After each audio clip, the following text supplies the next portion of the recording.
Hello everyone.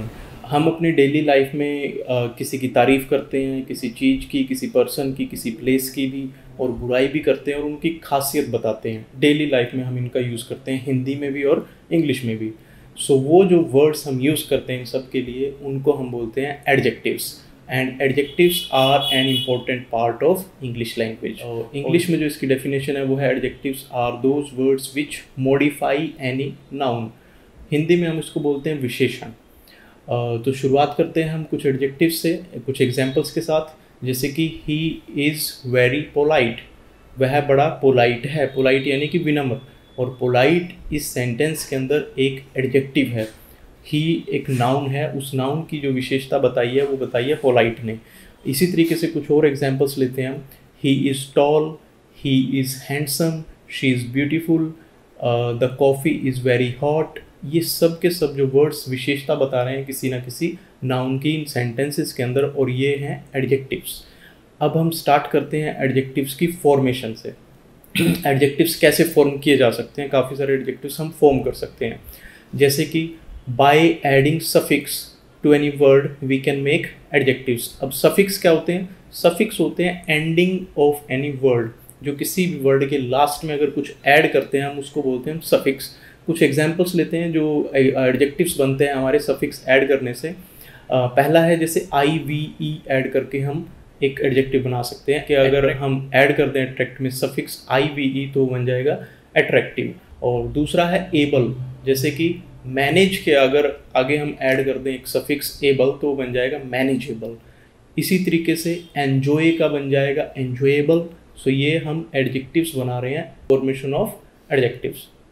कुछ और लेते हैं, जैसे कि आई एस एच ऐड करने से फूल का बन जाएगा foolish. F U L add करने से ब्यूटी का बन जाता है एडजेक्टिव ब्यूटीफुल। तो ये सारे के सारे सफिक्स ऐड करने से एडजेक्टिव्स की फॉर्मेशन हुई है। इसका टोटली जो अपोजिट केस है वो है बाय एडिंग प्रीफिक्स। प्रीफिक्स क्या है? जो किसी भी वर्ड के स्टार्टिंग में ऐड करते हैं हम। कुछ एग्जांपल्स लेते हैं प्रीफिक्स ऐड करके जो एडजेक्टिव्स बनते हैं हमारे पास। जैसे कि इमोरल, मोरल के आगे अगर हमने ऐड कर दिया एक प्रीफिक्स आई एम तो वो बन जाएगा इमोरल। इसी तरीके से बन जाएगा लीगल का इलीगल। नेक्स्ट है कुक्ड का बन जाता है अनकुक्ड, तो अन यू एन एक प्रीफिक्स हुआ। इसी तरीके से लीगल का बन गया इलीगल। तो ये सारे के सारे हमारे प्रीफिक्स ऐड करने से क्या बने हैं? एडजेक्टिव्स बने हैं। पॉसिबल का बन जाता है impossible. So by adding suffix, by adding prefix, we have made the adjectives. Now the next part of adjective, that is compound adjective. Compound adjectives कौन से होते हैं? जो कि एक या एक से ज़्यादा वर्ड्स के ग्रुप से बनते हैं, उनके समूह से बनते हैं, उनको बोलते हैं हम compound adjectives। शुरुआत करते हैं कुछ एग्जाम्पल्स के साथ। जैसे कि a 2 rupees pen, a 2 rupees ये compound adjective हुआ। इसी तरीके से a 6 foot hole ये भी कंपाउंड एडजेक्टिव है। अ 3 years old बिल्डिंग, 3 साल पुरानी बिल्डिंग, ये हमारा हुआ कंपाउंड एडजेक्टिव। विशेषता बताई जा रही है बिल्डिंग कितने पुरानी है? 3 साल। तो ये 3 वर्ड जो मिलके बने ये कंपाउंड एडजेक्टिव माना जाता है। नेक्स्ट है जैसे कि अ 5 लीटर जग, अ 2 लीटर बॉटल। इसी तरीके से ये सारे के सारे हमारे क्या हैं? कंपाउंड एडजेक्टिव्स है। A 5 acre of land, these all are compound adjectives. Next है एडजेक्टिव पार्टिसिपल, जो कि बनता है किसी भी वर्ड के लास्ट में ईडी एंड आईएनजी ऐड करने से, वो बनेगा हमारा adjective participle.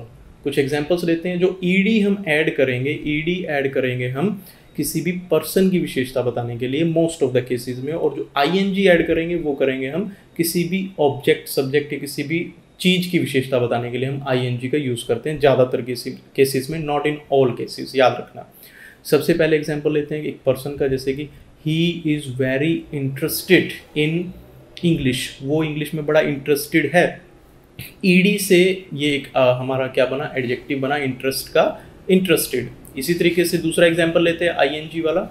This movie is very interesting, ये जो मूवी है बड़ी इंटरेस्टिंग है, यानी कि हमने आईएनजी यूज़ किया मूवी के लिए। मूवी कोई पर्सन नहीं है, ठीक है। अब नेक्स्ट है कुछ एग्जांपल, जैसे कि इसी तरीके से ed और ing वाले, जैसे कि मैरिड, ही इज़ मैरिड, ये विशेषता है उस पर्सन की, this is not a verb, याद रखना।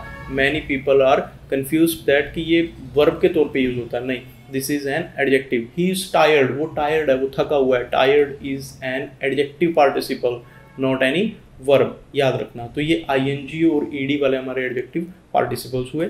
नेक्स्ट पार्ट है जो इसका, वो है हमारा फॉर्म एंड पोजीशन।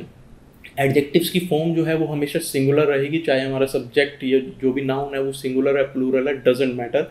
एक एग्जांपल लेते हैं दोनों का, जैसे कि he is a good person, they are good people. Good यहाँ पे विशेषता बता रहा है दोनों की, ये एडजेक्टिव है और दोनों ही सेंटेंस में इसकी जो फॉर्म है वो सेम है, कोई फ़र्क नहीं है, यानी कि सिंगुलर और प्लूरल का इस पे एडजेक्टिव की फॉर्म पे कोई भी इफेक्ट नहीं डलता है।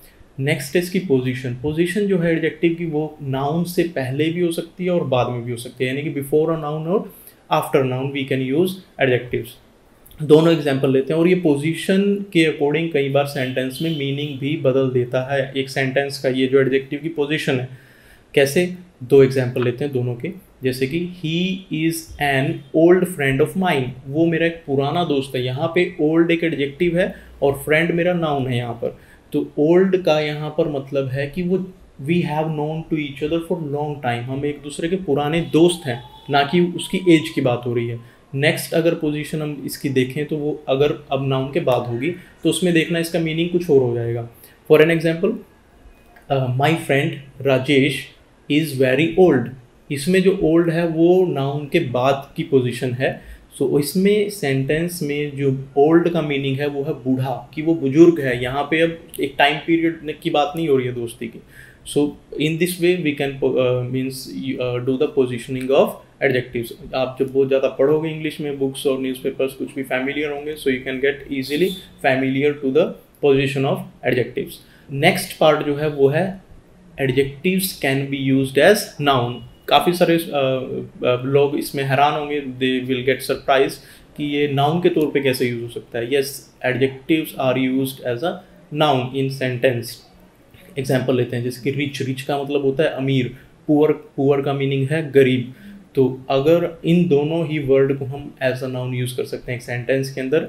For an example, the rich are the backbone of any country's economy, जो अमीर लोग हैं वो किसी भी कंट्री की इकोनॉमी की बैकबोन है। यहाँ पर द रिच एक लोगों को मतलब कि सिग्निफाई कर रहा है, लोगों के लिए वो यूज़ हुआ है, यहाँ पर वो एज अ नाउन है। इसी तरीके से हम पुअर का यूज़ कर सकते हैं। So adjectives can be used as a noun also. जो लास्ट पार्ट है एडजेक्टिव्स का वो है कंपैरेटिव्स ऑफ एडजेक्टिव, जैसे कि busy, busier, busiest, nice, nicer, nicest, tall, taller, tallest. तो ये सब क्या है, इसके कंपैरेटिव्स हैं। जो हम फर्स्ट डिग्री जो कंपैरेटिव्स के यूज़ करते हैं, जिसमें कोई ER और EST ऐड नहीं होता, वो सिर्फ एक पर्सन के बारे में ही होगी। जैसे कि Rajesh is busy, Rajesh busy है, उसका किसी के साथ कोई कंपैरिजन नहीं हो रहा। बट ER जब हम ऐड करते हैं वो दो लोगों को आपस में कंपैरिजन के लिए यूज़ करते हैं हम। जैसे कि Rajesh is busier than Ramesh, जो राजेश है वो रमेश से ज़्यादा बिजी है। इसमें दो लोगों को हमने कंपेयर किया। जो EST है वो सुपरलेटिव कंपैरेटिव से डिग्री है एडजेक्टिव की, जिसको हम एक पर्सन को एक से ज़्यादा के साथ जब हम कंपेयर करते हैं तब हम यूज़ करेंगे EST वाला। और याद रखना उसके अंदर उसके साथ हम एक आर्टिकल द का भी यूज़ करते हैं। कुछ सेंटेंस लेते हैं, जैसे कि Rajesh is the busiest person in his class, जो राजेश है अपनी पूरी क्लास में सबसे ज़्यादा बिजी पर्सन हुआ। तो इसलिए हमने यहाँ पे एडजेक्टिव के साथ एक सुपरलेटिव डिग्री यूज़ की है। कौन सी है? द बिजिएस्ट, और एक आर्टिकल द का यूज़ हुआ है। So in this way we can use adjectives, and I hope so कि आपको एडजेक्टिव सारे समझ आए होंगे। Thank you for watching this video, and please do not forget to subscribe. Thank you very much.